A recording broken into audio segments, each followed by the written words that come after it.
que nous n'avons jamais fini de proposer à chacun de nos enfants, à chacun de nos élèves, des moyens d'apprendre et de grandir, que nous n'avons jamais le droit de baisser les bras. Cette idée me semble fondamentale, essentielle, au cœur de l'éthique éducative. Mais face à cette idée, il y en a une autre, tout aussi essentielle, tout aussi fondamentale, tout aussi au cœur de l'éthique éducative. C'est que nous ne pouvons jamais apprendre ni grandir à la place de quiconque.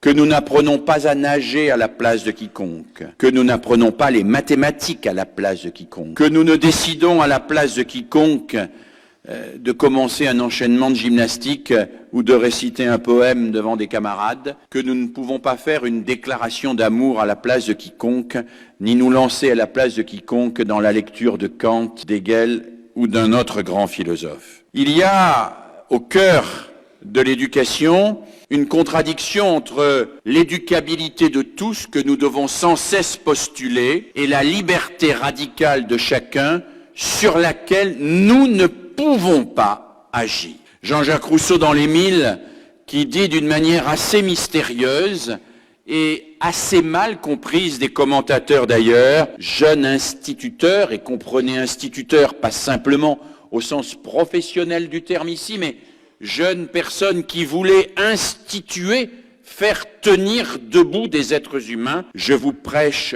un art difficile, c'est de tout faire en ne faisant rien. Voilà une formule extrêmement mystérieuse, tout faire en ne faisant rien. Pourquoi tout faire? Eh bien oui, tout faire parce que nous avons une responsabilité d'éducateur essentielle que nous n'aurons jamais fini d'honorer, qui est de créer les conditions pour que naître apprenne et grandisse. Alors pour cela, il faut mettre en place ce que j'appelle dans mes travaux un espace hors menace, pour qu'un enfant puisse oser se lever, poser une question, pour qu'il puisse lire un poème devant ses camarades, pour qu'il puisse se jeter à l'eau dans un problème d'arithmétique auquel il ne comprend rien.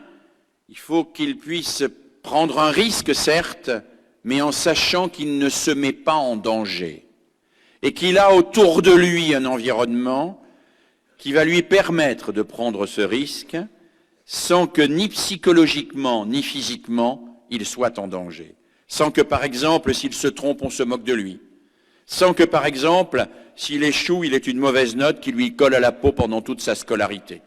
Un espace hors menace, c'est un espace où l'on peut tenter, où l'on peut s'efforcer, où l'on peut s'essayer. Et bien évidemment, nous avons à créer ces espaces hors menace qui sont la base de tout espace éducatif.